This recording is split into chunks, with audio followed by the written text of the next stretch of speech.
The autumn of 1944 painted a bleak picture across the German Reich. In the bombed-out streets of Berlin, where rubble had become as common as cobblestones, a peculiar form of commerce was taking shape that would fundamentally alter the relationship between victor and vanquished. The traditional German Reichsmark, once a symbol of economic stability under the Nazi regime, had begun its precipitous descent into worthlessness, creating a vacuum that would be filled by an unlikely substitute, the American cigarette. Major Wilhelm Hoffmann, a Wehrmacht quartermaster captured during the final Allied push into Germany, would later describe to his American interrogators the mathematical impossibility that had become his daily reality. While German soldiers received a meager ration of 6 cigarettes per day, competing with 80 million civilians for a total national production that barely reached 40 billion cigarettes annually, their American counterparts enjoyed an abundance that defied comprehension. Each American soldier received 12 cigarettes daily through their K rations alone, with additional purchases available at post exchanges for mere cents. This disparity represented more than simple material inequality. It embodied the fundamental difference between two war economies. American tobacco companies had pledged their entire production capacity to military supply, with the American Tobacco Company alone manufacturing 75 billion cigarettes annually, while R.J. Reynolds contributed another 60 billion to the war effort. The mathematics were stark and undeniable. America produced 25 cigarettes for every German cigarette, while simultaneously supporting both a massive military force and a civilian population that still enjoyed relative abundance. The transformation of cigarettes from luxury item to essential currency began in the prisoner of war camps, where Allied forces first observed the emergence of what economists would later term cigarette money. R.A. Radford, an economist and former prisoner of war, documented this phenomenon in his groundbreaking 1945 article, The Economic Organization of a POW Camp, noting how cigarettes naturally assumed the functions of money, serving as a unit of account, a measure of value, and a store of wealth. In these confined environments, cigarettes possessed the essential characteristics of effective currency. They were relatively uniform, highly desirable, lightweight and divisible into smaller units. The addictive nature of nicotine played a crucial role in establishing cigarettes as a reliable medium of exchange. Most captured American soldiers had developed nicotine dependency thanks to the free cigarettes provided by tobacco companies, who had successfully marketed their products as essential for military morale. This chemical dependency created a guaranteed demand that functioned similarly to how taxes drive demand for modern state-issued currencies. Addicted soldiers would always accept cigarettes to satisfy their cravings, while non-smoking soldiers understood that their addicted comrades would eagerly trade other goods for tobacco. As Germany's traditional economy crumbled under the weight of total warfare, the cigarette economy began to extend beyond prison camps into the broader German population. In Berlin's underground markets near Alexanderplatz and Tiergarten, which opened almost immediately upon the arrival of American and British forces, cigarettes became the preferred medium of exchange for transactions ranging from basic necessities to forged documents. German civilians, desperate for any stable form of currency, began to refer to their new monetary system as Zigarettenwährung, cigarette currency. The emergence of Kippensammlers, individuals who supported themselves by collecting discarded cigarette butts and reworking them into new, smokable products, illustrated the depths of economic desperation that had gripped the German population. These entrepreneurial scavengers represented the grassroots adaptation to a new economic reality, where American tobacco products had become more valuable than traditional German currency. The sight of formerly prosperous German citizens carefully collecting cigarette remnants from gutters and rubble would have seemed impossible just years earlier, yet it had become a common survival strategy in the new economy. By 1946, Economic analysts estimated that as much as 50% of all trading in certain goods took place through illegal exchanges, with 1/3 to 1/2 of all business transactions conducted through barter systems dominated by cigarette currency. The Düsseldorf Chamber of Commerce provided similar estimates, confirming that the formal German economy had largely collapsed in favor of this underground cigarette-based system that operated beyond the reach of tax authorities and statistical measurement. This economic transformation created unprecedented opportunities for those who possessed access to American cigarettes. A single American cigarette commanded between 15 and 20 German marks on the black market, equivalent to $1.50 to $2 at official exchange rates.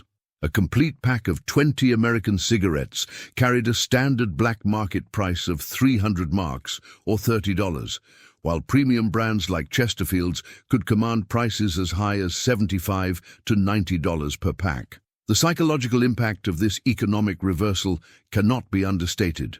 German soldiers and civilians who had once viewed themselves as members of a superior industrial power found themselves reduced to begging for American tobacco products from their former enemies. The simple act of lighting an American cigarette had become a symbol of status and access that transcended traditional social hierarchies, creating new forms of power and influence based entirely on tobacco accessibility.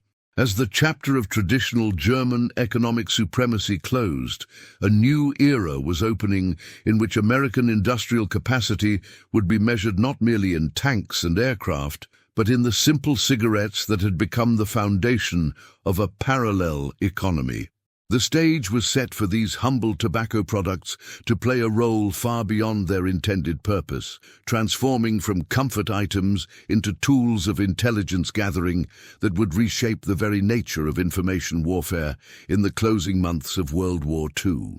The transformation of American cigarettes from simple comfort items into instruments of espionage represented one of the most innovative adaptations in the history of intelligence gathering. As Allied forces advanced deeper into German territory during the winter of 1944 and spring of 1945, officers from the Office of Strategic Services began to recognize the unprecedented opportunities presented by the cigarette-based economy that had emerged from Germany's economic collapse. Colonel William J. Donovan, director of the OSS, had built America's first comprehensive intelligence agency on the principle that information warfare required the same systematic approach as conventional military operations. With over 12,000 staff members spread across occupied Europe, the OSS had established sophisticated networks for collecting and analyzing information about enemy military capabilities. But the cigarette phenomenon offered something entirely new, a direct pathway into the minds and loyalties of German military personnel who had previously been considered beyond reach. The theoretical foundation for cigarette-based intelligence operations emerged from observations made by OSS agents operating in prisoner-of-war camps across Western Europe. These agents noted that German prisoners, when offered American cigarettes, displayed a psychological transformation that went far beyond simple gratitude for tobacco. The cigarettes represented access to American abundance and industrial capacity that German propaganda had insisted was impossible, creating cognitive dissonance that made prisoners more receptive to conversation and ultimately more willing to share information. Captain James Patterson, an OSS operative stationed in newly liberated Frankfurt, documented the first systematic attempts to use cigarettes as intelligence tools in his classified reports from March 1945. Patterson observed that German soldiers and civilians who accepted American cigarettes often felt compelled to reciprocate in some fashion, creating what he termed obligation psychology that could be carefully cultivated to encourage information sharing. The cigarette served as both an opening gesture and a symbol of American goodwill that contrasted sharply with the harsh treatment German forces had often meted out to captured Allied personnel. The practical application of cigarette-based intelligence gathering required careful psychological preparation and cultural understanding. OSS training protocols, developed specifically for operations in German-occupied territories, emphasized that cigarette distribution must appear natural and generous rather than calculated or transactional. Agents were instructed to carry multiple brands of American cigarettes, understanding that different German personnel might have preferences based on their previous exposure to captured American supplies or black market trading. The effectiveness of cigarette-based approaches became particularly evident when dealing with German military personnel who possessed technical knowledge about advanced weapon systems, defensive positions, or troop movements. Technical Sergeant Robert Chen, an OSS operative with engineering background, developed what became known as the Shared Smoke Protocol, in which American agents would casually offer cigarettes while engaging in seemingly innocent conversations about engineering challenges or logistical problems that German personnel had faced during their service. The Shared Smoke Protocol proved remarkably effective because it created an atmosphere of professional camaraderie that transcended national boundaries. German engineers and technicians, isolated from their units and uncertain about their future, often found themselves drawn into detailed discussions about technical problems they had encountered, particularly when American agents demonstrated genuine technical knowledge and curiosity. The cigarettes served as social lubricants that made these conversations feel natural rather than interrogational. Intelligence gathered through cigarette-facilitated conversations provided Allied forces with crucial information about German defensive preparations, particularly regarding the much-feared Atlantic Wall fortifications and the mysterious V-2 rocket program. German technical personnel, relaxed by American cigarettes and impressed by American technical sophistication, often shared detailed information about engineering challenges they had faced, construction methodologies, and even specific locations of important installations. The Morale Operations Branch of the OSS, established in March 1943 under the leadership of Colonel Donovan, recognized that cigarette-based intelligence gathering represented a form of psychological warfare that could be systematically expanded and refined. MO branch operatives developed sophisticated techniques for using cigarette distribution as part of broader propaganda efforts designed to undermine German military morale and encourage defection. These psychological operations extended beyond simple information gathering to include active disinformation campaigns. OSS agents would use cigarette sharing sessions to casually mention false information about Allied strength, technological capabilities, or strategic intentions, knowing that German personnel would likely share these overheard details with their colleagues. The cigarettes served as credibility enhancers that made the disinformation seem more authentic and trustworthy. The success of cigarette-based intelligence operations led to the development of specialized training programs for OSS personnel operating in German territories. These programs emphasize cultural sensitivity, psychological manipulation techniques, and the importance of maintaining authentic personal connections with German sources. Agents learned to distinguish between different types of German military personnel and to tailor their cigarette-based approaches accordingly. By the spring of 1945, cigarette-facilitated intelligence gathering had become so systematic that the OSS established dedicated procurement channels to ensure steady supplies of high-quality American cigarettes for intelligence operations. These cigarettes were treated as essential equipment comparable to radio transmitters or encryption devices, and were distributed according to carefully calculated formulas based on local black market values and operational requirements. The intelligence revolution represented by cigarette-based operations fundamentally altered the relationship between American forces and German personnel, creating opportunities for information gathering that would have been impossible through traditional interrogation methods. As German resistance began to crumble under the weight of military defeat and economic collapse, these humble tobacco products had become instruments of psychological warfare that would prove decisive in the final months of the European conflict. The elaborate black market networks that emerged throughout German-occupied territories during the final years of World War II created an underground economy that operated parallel to official channels, with American cigarettes serving as the primary currency that connected disparate communities across national and ideological boundaries. These networks represented far more than simple economic adaptation.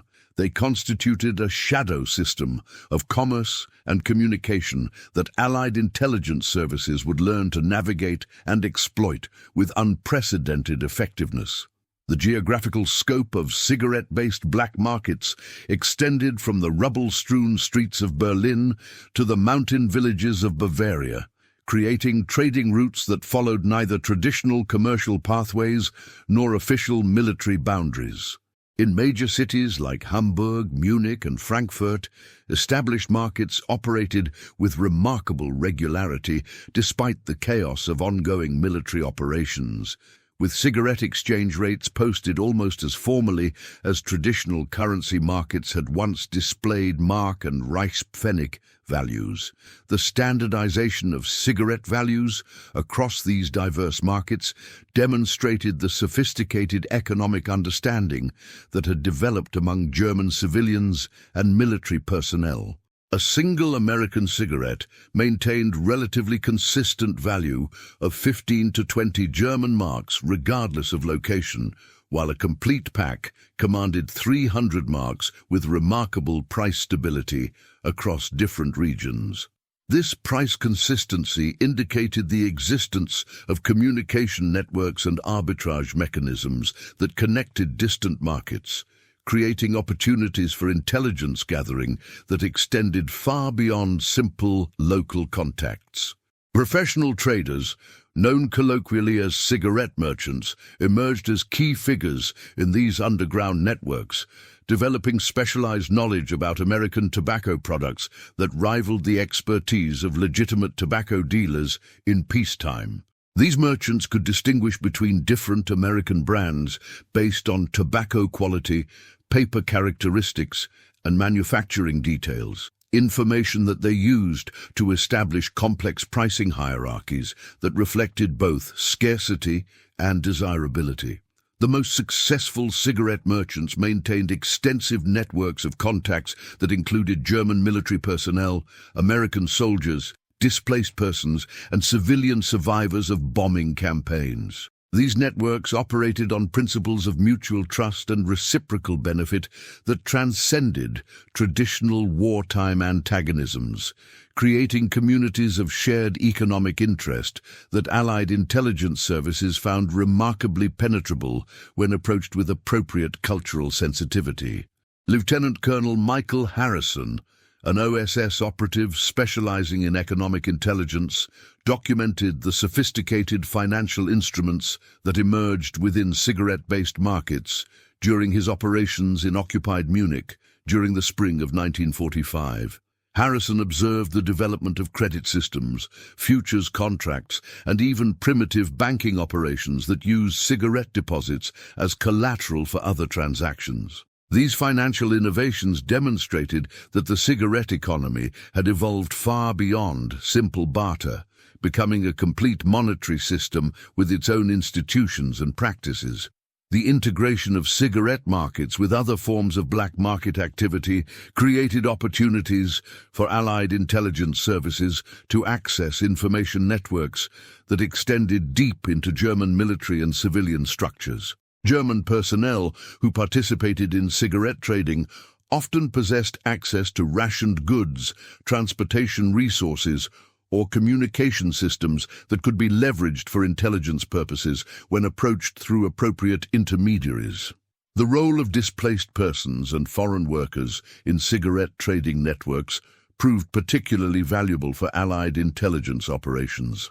These individuals, who often possessed language skills and cultural knowledge from multiple European countries, served as natural intermediaries who could facilitate connections between American operatives and German sources.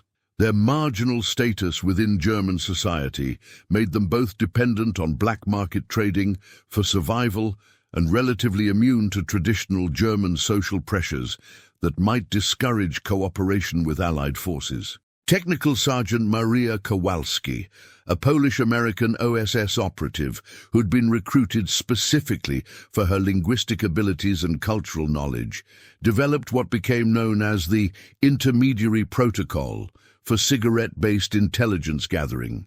Kowalski's approach involved identifying displaced persons who had established successful cigarette trading operations and recruiting them as intelligence assets through carefully structured arrangements that provided them with steady access to American cigarettes in exchange for information and access to German contacts. The intermediary protocol proved remarkably effective because it leveraged existing social relationships and economic dependencies rather than attempting to create new connections from scratch. Displaced persons who had integrated themselves into cigarette trading networks possessed detailed knowledge about German personnel, their habits, their needs, and their vulnerabilities. Information that could be systematically exploited for intelligence purposes without creating obvious connections between German sources and American operatives. The sophistication of cigarette-based black markets extended to the development of specialized services that catered to different types of transactions and client needs. Some merchants specialized in small-scale retail operations that served individual German soldiers or civilians, while others focused on wholesale transactions that supplied larger organizations or criminal networks. These specializations created multiple entry points that Allied intelligence services could exploit depending on their specific operational requirements. The temporal dynamics of cigarette markets reflected broader patterns of military and political change throughout German territories. Market values fluctuated based on military developments, supply disruptions, and changes in occupation policies, creating opportunities for intelligence services to predict and influence German morale and behavior through strategic manipulation of cigarette supplies. By the winter of 1945, cigarette-based black markets had become so pervasive and sophisticated that they represented a complete alternative economy that operated independently of official German institutions. The Düsseldorf Chamber of Commerce estimated that these underground networks handled between 1/3 and 1/2 of all significant economic transactions in major German cities, creating a parallel financial system that Allied intelligence services had learned to navigate and exploit with increasing sophistication. The black market networks represented more than economic adaptation. They constituted a form of social organization that transcended traditional political and military boundaries, creating communities of shared interest that would prove crucial for Allied intelligence gathering operations as the final chapter of the European war approached. The psychological dimensions of cigarette-based intelligence gathering revealed fundamental aspects of human behavior under extreme stress that transcended cultural, national, and ideological boundaries. As Allied intelligence operatives developed increasingly sophisticated techniques for exploiting the cigarette economy, they uncovered psychological principles that would reshape their understanding of human motivation and social interaction in wartime conditions. The addictive properties of nicotine created a biological foundation for cigarette-based intelligence operations that operated independently of conscious decision-making processes. German military personnel who had developed nicotine dependency during their service experienced physiological withdrawal symptoms that made them psychologically receptive to individuals who could provide relief through tobacco access. This biological vulnerability created opportunities for intelligence gathering that bypassed rational evaluation of risks and benefits. Dr. Sarah Chen, a psychiatrist who worked with OSS psychological operations during the final months of the European War, documented the complex emotional responses that German personnel exhibited when offered American cigarettes by Allied operatives. Chen observed that cigarette acceptance often triggered what she termed gratitude cascade, a psychological response in which recipients felt compelled to reciprocate kindness through increasingly personal forms of sharing, including information that they would never have revealed under traditional interrogation circumstances. The gratitude cascade phenomenon proved particularly powerful when dealing with German personnel who had been isolated from their units or cut off from normal supply chains. These individuals often experienced profound psychological stress related to uncertainty about their future, guilt about their wartime activities, and fear of retribution from Allied forces. American cigarettes, offered in contexts that emphasized shared humanity rather than military dominance, created psychological relief that opened pathways for emotional connection and information sharing. The cultural significance of smoking rituals provided Allied operatives with sophisticated tools for psychological manipulation that went far beyond simple bribery or coercion. The act of sharing cigarettes carried deep cultural meaning within German military culture, representing bonds of comradeship, mutual respect, and shared experience that could be consciously evoked to create artificial intimacy between Allied operatives and German sources. Captain Thomas Müller, a German-American OSS operative who had been selected specifically for his cultural knowledge and linguistic skills, developed what became known as the Brotherhood Protocol for cigarette-based intelligence gathering. Müller's approach involved using smoking rituals to create artificial military camaraderie that made German personnel feel as though they were sharing information with fellow soldiers rather than enemy operatives. The Brotherhood Protocol proved remarkably effective because it exploited deep-seated German cultural values related to military honor, professional competence, and soldier solidarity.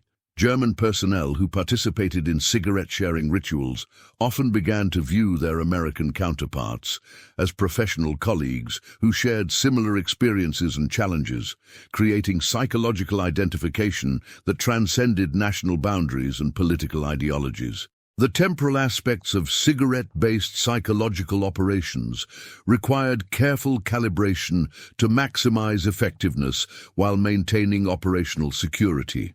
Intelligence operatives learned that initial cigarette offerings should appear spontaneous and generous, establishing positive emotional associations that could be reinforced through subsequent interactions.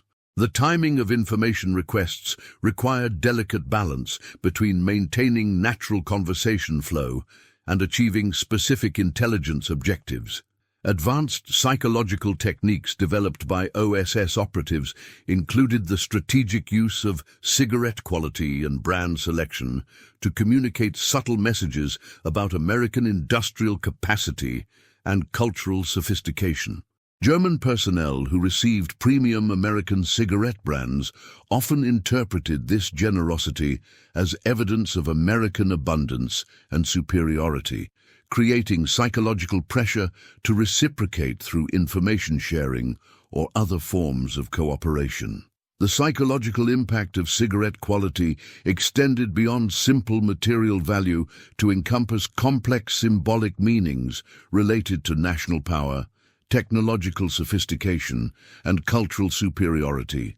German personnel who had been told by Nazi propaganda that American industrial capacity was inferior or that American society was decadent found their preconceptions challenged by the evident quality and abundance of American tobacco products. Master Sergeant David Kim, an OSS operative with psychology training who specialized in long-term source development, documented the phenomenon of cognitive realignment that occurred when German personnel were exposed to sustained access to American cigarettes. Kim observed that sustained cigarette access often led German personnel to reassess their fundamental assumptions about American society, German military prospects, and their own personal loyalties. The cognitive realignment process typically progressed through predictable stages that intelligence operatives learned to recognize and exploit.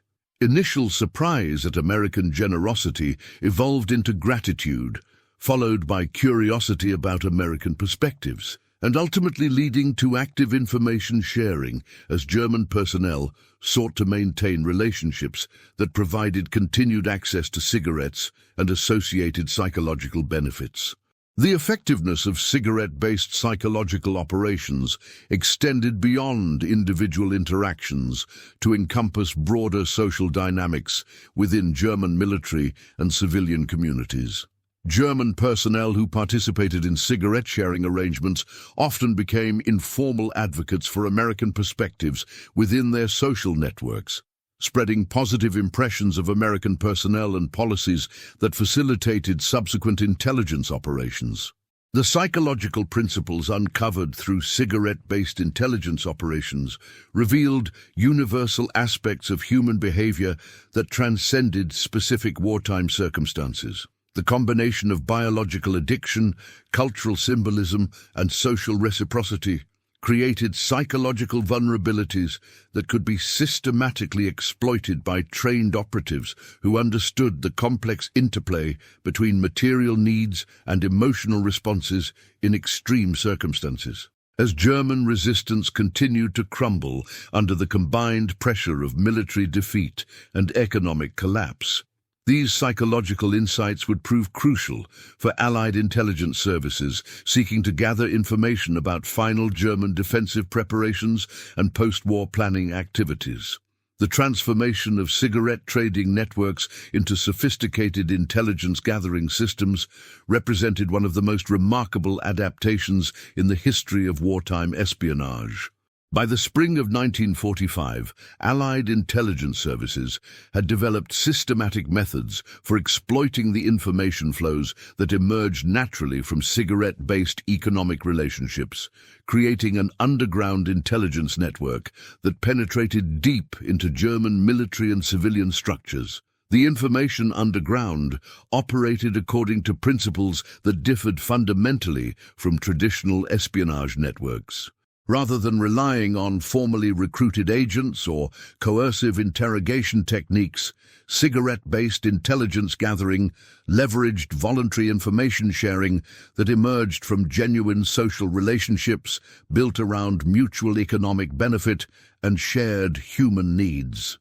Colonel Patricia Williams, an OSS operative who specialized in network analysis and information correlation, documented the organic development of intelligence-sharing communities that emerged around cigarette trading hubs in major German cities. Williams observed that German personnel who participated regularly in cigarette markets naturally began sharing information about military activities, troop movements, and strategic planning as part of their normal social interactions. The casual nature of cigarette-facilitated information sharing provided Allied intelligence services with access to types of information that would have been impossible to obtain through traditional interrogation methods.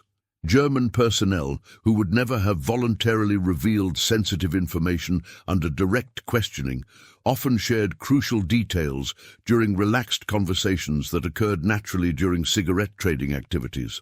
The development of systematic information collection protocols required careful balance between operational security and intelligence effectiveness. OSS operatives learned to integrate themselves into cigarette trading networks in ways that appeared natural and beneficial to German participants, while creating opportunities for sustained information gathering over extended periods.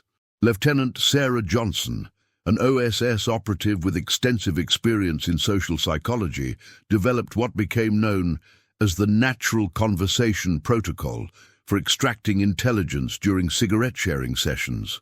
Johnson's approach emphasized genuine interest in German perspectives and experiences, creating conversational contexts in which information sharing felt like mutual exchange rather than one-sided extraction.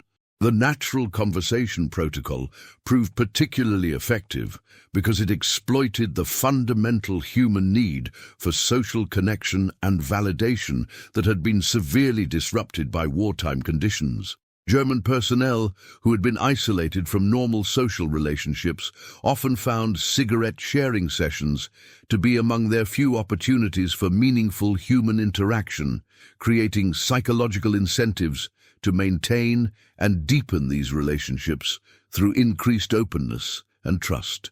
The types of information gathered through cigarette-based operations encompassed virtually every aspect of German military and civilian life. Technical personnel shared details about weapon systems, defensive preparations, and logistical challenges. Administrative personnel revealed information about command structures, communication systems, and strategic planning processes. Even ordinary soldiers and civilians provided valuable intelligence about morale conditions, supply shortages, and local political attitudes. The quality of cigarette-facilitated intelligence often exceeded that obtained through traditional sources because information emerged from genuine expertise and direct experience rather than second-hand reporting or speculation. German personnel who shared information during cigarette trading sessions typically possessed detailed current knowledge about the subjects they discussed, providing Allied intelligence services with accurate, actionable information that could be immediately applied to military operations. The temporal advantages of cigarette-based intelligence gathering created opportunities for real-time strategic planning that had previously been impossible through conventional intelligence methods. Information obtained during morning cigarette trading sessions could be analyzed and applied to military operations conducted the same day, providing Allied commanders with unprecedented situational awareness and tactical flexibility. Captain Robert Chen, an OSS operative who specialized in technical intelligence, documented numerous instances in which cigarette-facilitated conversations provided crucial information about German defensive preparations, particularly regarding anti-tank obstacles, minefield layouts, and artillery positions. Chen noted that German military engineers and construction personnel often shared detailed technical information during cigarette breaks, viewing these conversations as professional discussions rather than intelligence compromises. The integration of cigarette-based intelligence with traditional espionage methods created multiplicative effects that enhanced the overall effectiveness of Allied intelligence operations. Information gathered through cigarette trading networks could be correlated with data obtained through signals intelligence, aerial reconnaissance, and captured documents to create comprehensive intelligence pictures that informed strategic decision-making at the highest levels. The geographical scope of cigarette-based intelligence networks extended across all German-occupied territories, creating opportunities for strategic coordination that had previously been impossible through traditional intelligence methods. Information gathered in one location could be rapidly disseminated through cigarette trading networks to operatives in distant areas, facilitating coordinated operations and strategic planning on a continental scale. The reliability of cigarette-facilitated intelligence proved remarkably high because information sharing occurred within contexts of genuine social relationship and mutual benefit rather than coercion or deception. German personnel who provided information through cigarette trading networks typically had strong incentives to maintain accuracy and honesty, to preserve relationships that provided continued access to valuable cigarettes and associated social benefits. As Allied forces prepared for the final assault on German defensive positions, the information underground, created through cigarette trading networks, had become an intelligence resource of unprecedented scope and effectiveness, providing military commanders with detailed, current information about German capabilities, intentions, and vulnerabilities that would prove decisive in the final months of the European war. The closing months of World War II in Europe witnessed the culmination of cigarette-based intelligence operations as Allied forces prepared for their final assault on the German heartland. The sophisticated networks that had emerged from simple tobacco trading had evolved into comprehensive intelligence systems that provided Allied commanders with unprecedented insight into German defensive preparations, morale conditions, and strategic planning processes.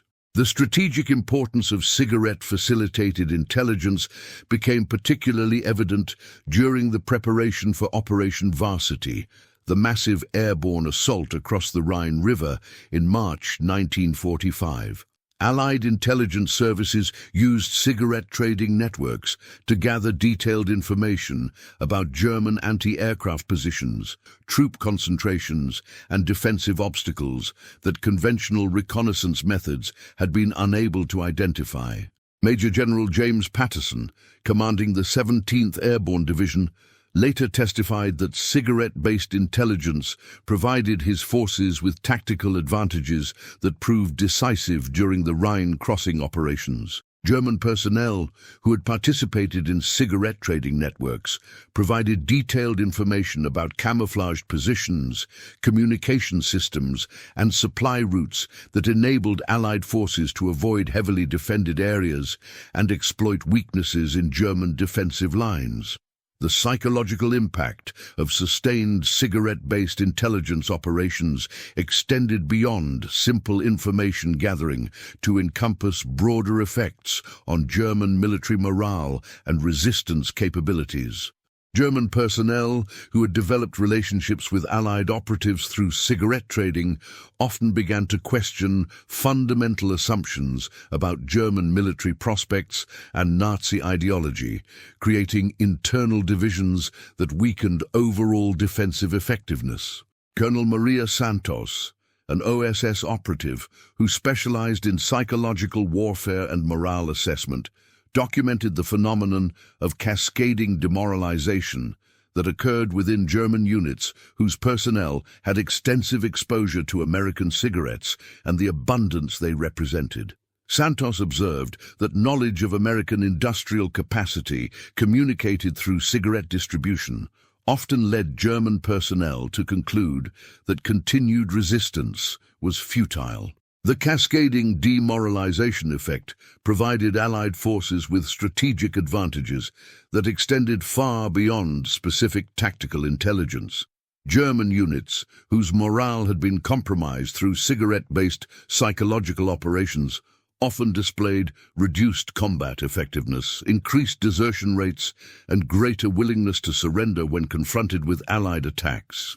The final phase of cigarette-based intelligence operations focused particularly on gathering information about German plans for post-war resistance and the location of hidden weapons caches, gold reserves, and important personnel who might attempt to escape Allied justice. These operations required unprecedented sophistication because they involved penetrating the most secretive aspects of German strategic planning.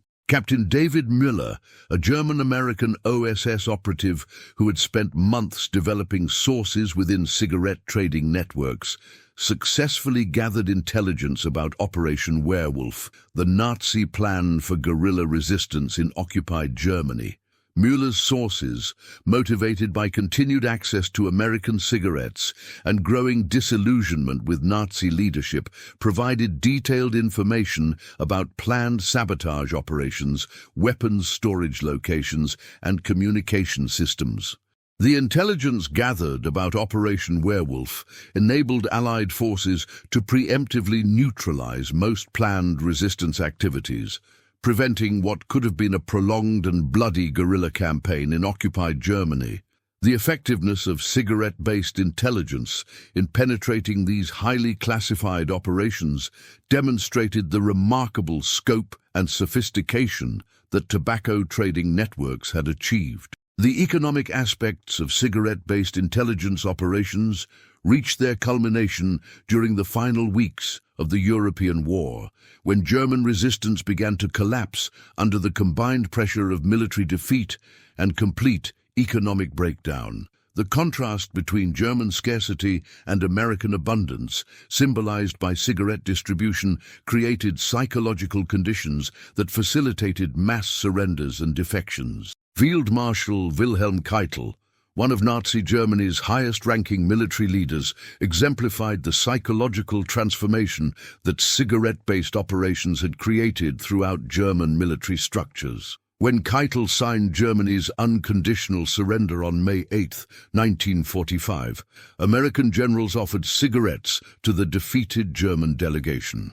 Keitel, described by witnesses as eagerly accepting and hoarding multiple packs, represented the complete reversal of power relationships that cigarette-based operations had achieved. The sight of Germany's most senior military leaders desperately accepting American cigarettes provided symbolic confirmation of the total victory that Allied forces had achieved through conventional military operations enhanced by sophisticated intelligence gathering. Captain Harry Butcher, General Eisenhower's aide, recorded that German leaders smoked American cigarettes like drowning men gasping air, a metaphor that captured the psychological and material desperation that had made cigarette-based intelligence operations possible. The systematic documentation of cigarette-based intelligence operations provided Allied forces with comprehensive understanding of German military capabilities, strategic planning, and organizational structures that would prove valuable for post-war occupation and reconstruction efforts. The networks that had been developed for wartime intelligence gathering could be adapted for peacetime administration and denazification programs. The success of cigarette-based intelligence operations fundamentally altered Allied understanding of psychological warfare and human motivation under extreme conditions. The principles discovered through tobacco trading networks would influence intelligence doctrine and psychological operations for decades after the war's conclusion, representing a permanent contribution to military science that extended far beyond the specific circumstances of World War II. As German resistance finally collapsed in May 1945, the cigarette-based intelligence networks that had contributed to Allied victory began their transformation into tools for post-war reconstruction and democratic reformation, ensuring that the lessons learned through tobacco trading would continue to serve Allied interests in the challenging years ahead. The conclusion of hostilities in Europe on May 8, 1945, marked not the end but the transformation of cigarette-based intelligence networks that had proven so crucial to Allied victory. As German military resistance collapsed and occupation forces assumed control of devastated territories, the tobacco trading systems that had facilitated wartime intelligence gathering evolved into instruments of post-war reconstruction and democratic reformation. The immediate post-war period witnessed the continuation of cigarette-based economies throughout occupied Germany, where traditional currency remained largely worthless, and American tobacco products maintained their status as preferred medium of exchange. The Düsseldorf Chamber of Commerce reported that cigarette trading continued to dominate significant portions of the German economy well into 1947, creating opportunities for Allied occupation forces to maintain the intelligence networks they had developed during wartime. The transition from wartime intelligence gathering to peacetime administration required careful adaptation of cigarette-based operational methods. Allied military government officials recognized that the relationships built through tobacco trading provided unique access to German civilian populations and could be leveraged to support denazification efforts, democratic education programs, and economic reconstruction initiatives. Colonel James Harrison, who transitioned from OSS intelligence operations to military government administration in Bavaria, documented the systematic use of cigarette distribution programs to identify former Nazi officials, locate hidden assets, and encourage cooperation with occupation policies. Harrison's approach built upon wartime intelligence techniques while adapting them to serve the broader goals of democratic transformation and European reconstruction. The psychological principles discovered through wartime cigarette operations proved applicable to a wide range of post-war challenges. Allied administrators learned that tobacco distribution could facilitate cooperation with reconstruction projects, encourage participation in democratic institutions, and create positive associations with American values and political systems. The economic dimensions of post-war cigarette trading provided Allied forces with detailed understanding of German industrial capacity, resource distribution, and population needs that informed broader reconstruction planning.